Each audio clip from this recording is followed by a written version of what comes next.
നമസ്കാരം, എല്ലാവർക്കും സ്വാഗതം. ഇന്നത്തെ ഡെയിലി അപ്ഡേറ്റ്സിലേക്ക്. ഇന്ന് 2026 ജൂലൈ മാസം 11-ാം തീയതി ശനിയാഴ്ച. ഇന്നത്തെ ഏറ്റവും പ്രധാനപ്പെട്ട വാർത്താ അപ്ഡേറ്റുകളും നാളെയും തുടർന്നുള്ള ദിവസങ്ങളിൽ നിങ്ങൾ അറിഞ്ഞിരിക്കേണ്ട, ശ്രദ്ധിക്കേണ്ട വളരെ പ്രധാനപ്പെട്ട വാർത്താ അപ്ഡേറ്റുകൾ, അറിയിപ്പുകൾ എന്തൊക്കെയെന്നാണ് ഇന്നത്തെ ഡെയിലി അപ്ഡേറ്റ്സിൽ നിങ്ങളുമായിട്ട് ഷെയർ ചെയ്യുന്നത്. എല്ലാ പ്രേക്ഷകരും പൂർണ്ണമായിട്ട് ഈ അപ്ഡേറ്റുകൾ ശ്രദ്ധിക്കുക. നിങ്ങളെല്ലാവരും വീഡിയോ ഒന്ന് ലൈക്ക് ചെയ്ത് എല്ലാ പ്രേക്ഷകരിലേക്കും വാർത്തകൾ മറക്കാതെ ഷെയർ ചെയ്ത് എത്തിക്കുക. നമ്മുടെ വാട്സപ്പ് ഗ്രൂപ്പിൽ ജോയിൻ ചെയ്യുക. വാർത്തകളും അറിയിപ്പുകളും എല്ലാ ദിവസവും കൃത്യമായി നിങ്ങൾക്ക് വാട്സപ്പ് ഗ്രൂപ്പിൽ ലഭ്യമാകുന്നതാണ്. വാട്സപ്പ് ഗ്രൂപ്പിൻ്റെ ലിങ്ക് വീഡിയോയുടെ ഡിസ്ക്രിപ്ഷനിൽ കമൻറ്റിൽ നൽകിയിട്ടുണ്ട്. സോ എല്ലാ പ്രേക്ഷകരും മറക്കാതെ ഏതെങ്കിലും ഒരു ഗ്രൂപ്പിൽ ജോയിൻ ചെയ്യുക. ഏറ്റവും ആദ്യത്തെ പ്രധാനപ്പെട്ട വാർത്താ അപ്ഡേറ്റ്: ബാങ്കുകൾ റെഗുലേറ്ററി ആവശ്യങ്ങൾക്കും പരസ്യങ്ങൾക്കുമായി അയക്കുന്ന SMS അലേർട്ടുകൾക്ക് ഇനി മുതൽ യാതൊരു ചാർജും ഈടാക്കാൻ പാടില്ലെന്ന RBI ഉത്തരവ് ഉപഭോക്താക്കൾക്ക് വലിയ ആശ്വാസമാണ് നൽകുന്നത്. മുൻപ് ഇതിനായിട്ട് ഓരോ 3 മാസത്തിലും 15 മുതൽ 18 രൂപ വരെ ഉപഭോക്താക്കൾ നൽകേണ്ടിയിരുന്നു.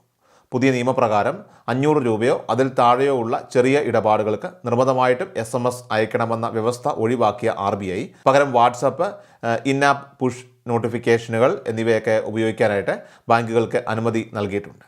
ഇത് ബാങ്കുകളുടെ മെസ്സേജിംഗ് ചെലവ് കുറയ്ക്കുമെങ്കിലും HDFC, ICICI തുടങ്ങിയ പ്രമുഖ സ്വകാര്യ ബാങ്കുകൾ സുരക്ഷ മുൻനിർത്തിക്കൊണ്ട് ചെറിയ ഇടപാടുകൾക്കും SMS അലർട്ടുകൾ തുടരാനാണ് സാധ്യത. ഈ പുതിയ പരിഷ്കാരം വഴി പ്രമുഖ ബാങ്കുകളുടെ ഫീസ് ഇനത്തിലുള്ള വാർഷിക വരുമാനത്തിൽ 300 കോടി രൂപയുടെ വരെ ഇടിവുണ്ടാകുമെന്നും വലിയ ബാങ്കുകൾക്ക് മാത്രം ഏകദേശം 360 കോടി രൂപയോളം നഷ്ടം നേരിടേണ്ടി വരുമെന്നുമാണ് സാമ്പത്തിക വിദഗ്ധർ വിലയിരുത്തുന്നത്. SMS ചാർജ് ഈടാക്കാൻ കഴിയില്ലെങ്കിലും ഈ വരുമാന നഷ്ടം മറികടക്കാൻ അക്കൗണ്ട് മെയിൻ്റനൻസ് ചാർജുകൾ വർദ്ധിപ്പിക്കുകയോ മിനിമം ബാലൻസ് പരിധി കൂട്ടുകയോ ചെയ്തുകൊണ്ട് മറ്റു വഴികളിലൂടെ ബാങ്കുകൾ ഈ തുക നികത്താൻ ശ്രമിച്ചേക്കുമെന്നും റിപ്പോർട്ടുകൾ സൂചിപ്പിക്കുന്നു. അടുത്ത പ്രധാനപ്പെട്ട വാർത്താ അപ്ഡേറ്റ്: സംസ്ഥാന ഭാഗ്യക്കുറി വകുപ്പിന്റെ തിരുവോണം ബമ്പർ 1-ാം സമ്മാന തുക സർക്കാർ വർദ്ധിപ്പിച്ചിരിക്കുകയാണ്. കഴിഞ്ഞ വർഷം 25 കോടി രൂപയായിരുന്ന സമ്മാന തുക ഇത്തവണ 30 കോടി രൂപയാക്കിയാണ് സർക്കാർ ഉത്തരവിറക്കിയത്. ഇതോടെ രാജ്യത്ത് ഏറ്റവും ഉയർന്ന ലോട്ടറി സമ്മാനത്തുക നൽകുന്ന സംസ്ഥാനമെന്ന റെക്കോർഡ് കേരളം നിലനിർത്തി. അതേസമയം സമ്മാനഘടനയിൽ ചില മാറ്റങ്ങളും വരുത്തിയിട്ടുണ്ട്. മുൻപ് 50 ലക്ഷമായിരുന്ന 3-ാം സമ്മാനം ഇത്തവണ 25 ലക്ഷം രൂപയാക്കി കുറച്ചു. പുതുക്കിയ തിരുവോണം ബമ്പർ ലോട്ടറി ടിക്കറ്റിൻ്റെ ഔദ്യോഗിക പ്രകാശനം ജൂലൈ 17-ന് മുഖ്യമന്ത്രി VD സതീശൻ നിർവഹിക്കുമെന്ന് ഭാഗ്യക്കുറി വകുപ്പ് ഡയറക്ടർ അഞ്ജു KS അറിയിച്ചു. സെപ്റ്റംബർ 26-ന് തിരുവനന്തപുരത്ത് വെച്ചാണ് ഭാഗ്യശാലികളെ കണ്ടെത്താനുള്ള നറുക്കെടുപ്പ് നടക്കുക. ഇത്തവണ ടിക്കറ്റ് വിലയിൽ മാറ്റമില്ലാതെ 500 രൂപയായി തന്നെ തുടരും. ടിക്കറ്റ് നിരക്ക് 357 രൂപ 14 പൈസയും 40% GSTയും ഉൾപ്പെടെയാണ് 500 രൂപ വരുന്നത്. TA, TB, TC, TD, TE, TG, TH, TJ, TK, TL എന്നിങ്ങനെ 10 സീരീസുകളിലായിട്ടാണ് ടിക്കറ്റുകൾ പുറത്തിറക്കുന്നത്. പ്രാഥമിക ഘട്ടത്തിൽ 90 ലക്ഷം ടിക്കറ്റുകൾ ഏജന്റുമാർക്ക് നൽകാൻ നിശ്ചയിച്ചിട്ടുണ്ടെങ്കിലും പൊതുജനങ്ങളുടെ ആവശ്യകത അനുസരിച്ച് കൂടുതൽ ടിക്കറ്റുകൾ അച്ചടിക്കും. ഇത്തവണത്തെ ആകെ സമ്മാന തുകയായിട്ട് 125 കോടി 54 ലക്ഷം രൂപയാണ് ഭാഗ്യക്കുറി വകുപ്പ് മാറ്റിവെച്ചിരിക്കുന്നത്. 1-ാം സമ്മാനമായിട്ടുള്ള 30 കോടിക്ക് പുറമെ 2-ാം സമ്മാനമായിട്ട് 1 കോടി രൂപ വീതം 20 പേർക്കും 3-ാം സമ്മാനമായിട്ട് 25 ലക്ഷം രൂപ വീതം 20 പേർക്കും ലഭിക്കും.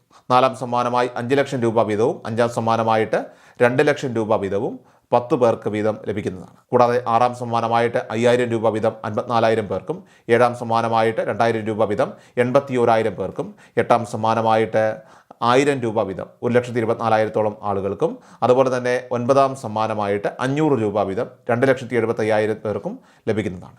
1-ാം സമ്മാനം അടിക്കുന്ന ടിക്കറ്റിൻ്റെ ബാക്കി 9 സീരീസുകളിലെ അതേ നമ്പറുകൾക്ക് 5 ലക്ഷം രൂപ സമാശ്വാസ സമ്മാനവും ലഭിക്കുന്നതാണ്. അടുത്ത പ്രധാനപ്പെട്ട വാർത്താ അപ്ഡേറ്റ്: BPL റേഷൻ കാർഡുകൾ, അതോടൊപ്പം തന്നെ AOY റേഷൻ കാർഡുകളിലുള്ള ഏകദേശം 18 ലക്ഷത്തോളം സ്ത്രീകൾക്കായിട്ട് സർക്കാർ നടപ്പിലാക്കിയ സ്ത്രീ സുരക്ഷാ വീട്ടമ്മ പെൻഷൻ പദ്ധതി താൽക്കാലികമായി ഇപ്പോൾ മരവിപ്പിച്ചിരിക്കുകയാണ്.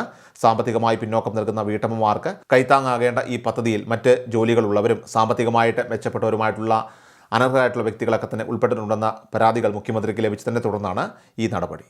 സർക്കാരിൻ്റെ നിലവിലെ 100 ദിന കർമ്മ പദ്ധതിയിൽ ഈ സ്കീം ഉൾപ്പെടുത്താത്തതിനാൽ തന്നെ വരും മാസങ്ങളിൽ ഇതിൻ്റെ തുക ലഭിക്കുന്നതല്ല. കൂടാതെ ഇനിയൊരു അറിയിപ്പ് ഉണ്ടാകുന്നതുവരെ കുടിശ്ശികയോ പ്രതിമാസ വിഹിതമോ വിതരണം ചെയ്യില്ലെന്നും സർക്കാർ വ്യക്തമാക്കിയിട്ടുണ്ട്.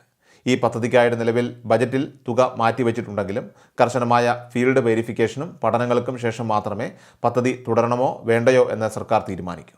പരിശോധനകൾ നീണ്ടുപോയാൽ ഈ തുക ലാപ്സ് ആവുകയോ അല്ലെങ്കിൽ ജനങ്ങൾക്ക് ഉപകാരപ്പെടുന്ന മറ്റ് സ്കീമുകളിലേക്ക് മാറ്റുകയോ ചെയ്തേക്കാം. ചുരുക്കത്തിൽ അർഹരായവരിലേക്ക് മാത്രമായിട്ട് ഈ ഒരു ധനസഹായം എത്തിക്കുക എന്ന ലക്ഷ്യത്തോടെ പദ്ധതി പൂർണ്ണമായിട്ട് പഠനവിധേയമാക്കുന്നതിനാലാണ് ഈ താൽക്കാലിക തടസ്സം ഇപ്പോൾ ഉള്ളത്. അടുത്ത പ്രധാനപ്പെട്ട വാർത്താ അപ്ഡേറ്റ്, ഒരു പ്രമുഖ സാമ്പത്തിക സർവേ അനുസരിച്ച് 80% ആളുകളും മാസത്തിൻ്റെ അവസാന ആഴ്ചയിൽ കടുത്ത സാമ്പത്തിക പ്രതിസന്ധി നേരിടുന്നവരാണ്. ശമ്പളം വർദ്ധിക്കുന്നില്ലെങ്കിലും ദൈനംദിന ചിലവുകൾ കൈവിട്ടു പോകുന്നു. ഇതിനിടയിൽ പെട്ടെന്നൊരു മെഡിക്കൽ എമർജൻസിയോ അടിയന്തരമായിട്ടുള്ള ആശുപത്രി ബില്ലുകളോ വന്നു കഴിഞ്ഞാൽ ഒരു വായ്പ ലഭിക്കണമെങ്കിൽ പോലും സാധാരണ ബാങ്കുകളിൽ നിന്ന് അതിന് അപ്രൂവൽ ലഭിക്കാൻ തന്നെ ആഴ്ചകൾ നമ്മൾ കാത്തിരിക്കേണ്ടി വരികയും ചെയ്യും. ഒരു ദിവസം എല്ലാ കാര്യങ്ങളും സാധാരണ പോലെ മുന്നോട്ട് പോകുമ്പോൾ തൊട്ടടുത്ത ദിവസം അടുത്ത മാസത്തെ ശമ്പളം വരെ നീട്ടിവെക്കാൻ സാധിക്കാത്ത വലിയൊരു ചിലവായിരിക്കും ഒരുപക്ഷെ നമ്മളെ തേടിയെത്തുക. സോ ഇങ്ങനെയുള്ള സാഹചര്യങ്ങളിലാണ് റിസർവ് ബാങ്ക് ഓഫ് ഇന്ത്യ അപ്രൂവലായിട്ടുള്ള റാം ഫിൻകോർപ്പ് വ്യക്തിഗത വായ്പകൾ നിങ്ങളുടെ രക്ഷയ്ക്കെത്തുന്നത്. വെറും 1 മിനിറ്റിനുള്ളിൽ അപ്രൂവൽ നൽകിക്കൊണ്ട് 8 ലക്ഷം രൂപ വരെയുള്ള പെട്ടെന്ന് ലഭിക്കുന്ന വ്യക്തിഗത വായ്പകളാണ് ഇവർ നിങ്ങൾക്ക് ലഭ്യമാക്കുന്നത്. അപ്രൂവൽ ലഭിച്ചു കഴിഞ്ഞാൽ വെറും 30 മിനിറ്റിനുള്ളിൽ തന്നെ പണം നേരിട്ട് നിങ്ങളുടെ ബാങ്ക് അക്കൗണ്ടുകളിലേക്ക് എത്തുന്നതാണ്. യാതൊരുവിധ ഈടും ആവശ്യമില്ലാത്ത ഈ പ്രക്രിയ മുഴുവനായിട്ട് 100% ഓൺലൈനും തികച്ചും പേപ്പർ രഹിതവുമാണ്. മറിഞ്ഞിരിക്കുന്ന ചാർജുകളോ കാലാവധിക്ക് മുൻപേ വായ്പ അടച്ചു തീർത്താൽ ഫോർക്ലോഷർ ഫീസോ ഇല്ലാത്ത ഇതിൽ നിങ്ങളുടെ സൗകര്യത്തിനനുസരിച്ച് തന്നെ EMI സെറ്റ് ചെയ്യാനുള്ള, തിരിച്ചടവ് രീതികളൊക്കെ തന്നെ സെറ്റ് ചെയ്യാനുള്ള ഒരു സൗകര്യമുണ്ട്. അതുകൊണ്ട് പ്രതീക്ഷിക്കാതെ വരുന്ന സാമ്പത്തിക പ്രതിസന്ധികൾക്ക് മുൻപിൽ ഇനി പകച്ചു നിൽക്കരുത്. റാം ഫിൻകോർപ്പ് വ്യക്തിഗത വായ്പകളെക്കുറിച്ച് കൂടുതൽ അറിയാനായിട്ട് നമ്മുടെ വീഡിയോയുടെ ഡിസ്ക്രിപ്ഷനിൽ തരുന്ന കമൻറ്റിൽ നൽകിയിരിക്കുന്ന ലിങ്ക് ചെക്ക് ചെയ്യുക. അടുത്ത പ്രധാനപ്പെട്ട വാർത്താ അപ്ഡേറ്റ്, സംസ്ഥാനത്തെ ലക്ഷക്കണക്കിന് സാമൂഹ്യ സുരക്ഷാ ക്ഷേമ പെൻഷൻ ഗുണഭോക്താക്കൾ കാത്തിരിക്കുന്ന ജൂലൈ മാസത്തിലെ പെൻഷൻ വിതരണം സംബന്ധിച്ച വളരെ പ്രധാനപ്പെട്ട അറിയിപ്പുകളാണ് ഇപ്പോൾ പുറത്തു വരുന്നത്. വിവിധ ഭരണപരമായിട്ടുള്ള ചിലവുകൾക്ക് വേണ്ടിയിട്ട് ജൂലൈ 7-ാം തീയതി റിസർവ് ബാങ്കിൻ്റെ മുംബൈ ഫോർട്ട് ഓഫീസിൽ വെച്ച് ഇ-കുബേർ സംവിധാനത്തിലൂടെ 1800 കോടി രൂപ കടമെടുത്ത സംസ്ഥാന സർക്കാർ വരാനിരിക്കുന്ന ജൂലൈ 21-ാം തീയതി ചൊവ്വാഴ്ചയും കടമെടുപ്പ് നടത്തുന്നുണ്ട്. ക്ഷേമ പെൻഷൻ വിതരണത്തിന് വേണ്ടിയിട്ടുള്ള ഈ കടമെടുപ്പ് പ്രക്രിയ പൂർത്തിയാകുന്നതോടെ പെൻഷൻ തുക വിതരണം ഉടനടി ആരംഭിക്കാൻ തീരുമാനിച്ചിരിക്കുകയാണ്. പുതിയ ക്രമീകരണങ്ങൾ അനുസരിച്ച് ജൂലൈ 23 മുതൽ 25 വരെയുള്ള തീയതികളിൽ പെൻഷൻ തുക ബാങ്ക് അക്കൗണ്ടുകളിലേക്കുള്ള ഗുണഭോക്താക്കൾക്ക് നേരിട്ട് നിക്ഷേപിച്ചു തുടങ്ങുന്നതായിരിക്കും. എന്നാൽ ബാങ്ക് അക്കൗണ്ടിൽ തുക ലഭിക്കാത്തവർക്ക് ജൂലൈ 26, 27 തീയതികളിൽ തുക കൈകളിലേക്ക് എത്തിച്ചു നൽകുന്നതാണ്. ഓഗസ്റ്റ് മാസം 5-ാം തീയതിക്കുള്ളിൽ തന്നെ അർഹരായിട്ടുള്ള 62 ലക്ഷത്തോളം ഗുണഭോക്താക്കളുടെയും കൈകളിലും ബാങ്ക് അക്കൗണ്ടുകളിലും ജൂലൈ മാസത്തിലെ പെൻഷൻ തുക പൂർണ്ണമായിട്ടും എത്തിക്കുക എന്ന ലക്ഷ്യത്തോടെയാണ് സർക്കാർ ഇപ്പോൾ മുന്നോട്ട് നടപടികൾ ആരംഭിച്ചിരിക്കുന്നത്. ഇതിനുശേഷം ഓഗസ്റ്റ് മാസത്തിലാണ് നമ്മൾ കാത്തിരിക്കുന്ന 4000 രൂപ എത്തിച്ചേരാനായിട്ട് പോകുന്നത്. UDF സർക്കാർ അധികാരത്തിൽ വന്നതിന് ശേഷമുള്ള ആദ്യ ഓണാഘോഷമായതിനാൽ തന്നെ മുൻകൂറായിട്ട്, അതായത് അഡ്വാൻസ് ആയിട്ട് 1 മാസത്തെ ക്ഷേമ പെൻഷൻ തുക നൽകാൻ സാധ്യതയുണ്ടെന്ന സൂചനകൾ പുറത്തു വരുന്നുണ്ട്. അതായത് 1 മാസത്തെ അഡ്വാൻസും ഓഗസ്റ്റ് മാസത്തിലെ പെൻഷനും ചേർത്ത് 4000 രൂപ ഓഗസ്റ്റിൽ ലഭിക്കുമ്പോൾ ഈ 2 മാസത്തിനിടയ്ക്ക് ആകെ 6000 രൂപയാണ് ഗുണഭോക്താക്കളുടെ ബാങ്ക് അക്കൗണ്ടുകളിലേക്കും കൈകളിലേക്കുമായിട്ട് ഇനി എത്തിച്ചേരുന്നത്. അടുത്ത പ്രധാനപ്പെട്ട വാർത്താ അപ്ഡേറ്റ്, സംസ്ഥാനത്തെ നീലവെള്ള റേഷൻ കാർഡ് ഉടമകൾക്ക് പിങ്ക് കാർഡുകളിലേക്ക് മാറുന്നതിനുള്ള ഓൺലൈൻ അപേക്ഷകൾ ജൂലൈ 17 വരെ സമർപ്പിക്കാവുന്നതാണ്. വരുന്ന ഓണത്തിന് മുൻപായി തന്നെ അർഹരായിട്ടുള്ള 1.5 ലക്ഷം പേർക്കെങ്കിലും മുൻഗണനാ കാർഡുകൾ വിതരണം ചെയ്യാനായിട്ടാണ് സർക്കാർ ഇവിടെ ലക്ഷ്യമിടുന്നത്. എന്നാൽ സ്വന്തമായിട്ട് 4 ചക്ര വാഹനമുള്ളവർ, 1000 സ്ക്വയർ ഫീറ്റിന് മുകളിൽ വിസ്തീർണമുള്ള വീടുള്ളവർ, അതുപോലെ തന്നെ പ്രതിമാസം 25,000 രൂപയ്ക്ക് മുകളിൽ വരുമാനമുള്ളവർ, ആദായ നികുതി അടയ്ക്കുന്നവർ, സർക്കാർ ജീവനക്കാർ, അതുപോലെ തന്നെ പെൻഷൻകാർ എന്നിവർക്ക് ഈ ആനുകൂല്യത്തിന് അർഹതയുണ്ടായിരിക്കില്ല. അതേസമയം ആശ്രയ പദ്ധതിയിലുള്ളവർ, അതുപോലെ തന്നെ ഒറ്റയ്ക്ക് താമസിക്കുന്ന സ്ത്രീകൾ, ഭിന്നശേഷിക്കാർ അല്ലെങ്കിൽ നിത്യരോഗികളുള്ള കുടുംബങ്ങൾ എന്നിവർക്ക് ഈ അപേക്ഷയിൽ പ്രത്യേക മുൻഗണന ലഭിക്കുന്നതാണ്.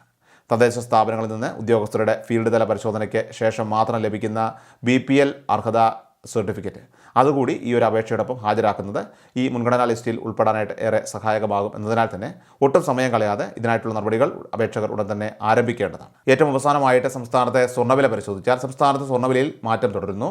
2026 ജൂലൈ 10 ഇന്നലെ വെള്ളിയാഴ്ച 22 കാരറ്റ് സ്വർണ്ണത്തിന് ഗ്രാമിന് 35 രൂപ കൂടി 13,275 രൂപയും പവന് 280 രൂപ കൂടി 1,06,200 രൂപയിലുമാണ് വ്യാപാരം പുരോഗമിച്ചത്. സോ ഡെയിലി അപ്ഡേറ്റ്സ് പൂർണ്ണമാവുകയാണ്. എല്ലാവരിലേക്കും നിങ്ങൾ ഈ അപ്ഡേറ്റ്സ് ഇപ്പോൾ തന്നെ ഷെയർ ചെയ്യുക. നമ്മുടെ വാട്സപ്പ് ഗ്രൂപ്പിൽ ജോയിൻ ചെയ്യുക. വാർത്തകളും അറിയിപ്പുകളും എല്ലാ ദിവസവും കൃത്യമായി നിങ്ങൾക്ക് വാട്സപ്പ് ഗ്രൂപ്പിൽ ലഭ്യമാകുന്നതാണ്. നമ്മുടെ വാട്സപ്പ് ഗ്രൂപ്പിൻ്റെ ലിങ്ക് വീഡിയോയുടെ ഡിസ്ക്രിപ്ഷനിൽ കമൻറ്റിൽ നൽകിയിട്ടുണ്ട്. സോ എല്ലാ പ്രേക്ഷകരും മറക്കാതെ ഏതെങ്കിലും ഒരു ഗ്രൂപ്പിൽ ജോയിൻ ചെയ്യുക. വാർത്തകൾ എല്ലാവരിലേക്കും ഷെയർ ചെയ്യുക. വീഡിയോ ഡെയിലി അപ്ഡേറ്റ്സുമായിട്ട് നമുക്ക് നാളെ കാണാം. അതുവരേക്കും നന്ദി, നമസ്കാരം. കൃഷൽ മീഡിയ എല്ലാ ദിവസവും വാർത്തകളും അറിയിപ്പുകളും ഡെയിലി അപ്ഡേറ്റ്സും ലഭിക്കാൻ ഇപ്പോൾ തന്നെ ചാനൽ സബ്സ്ക്രൈബ് ചെയ്യുക, ഫോളോ ചെയ്യുക. നിങ്ങളുടെ ലൈക്കും ഷെയർ നൽകി ഞങ്ങളെ സപ്പോർട്ട് ചെയ്യുക. നിങ്ങളുടെ അഭിപ്രായങ്ങൾ കമന്റ് ബോക്സിൽ രേഖപ്പെടുത്തുക.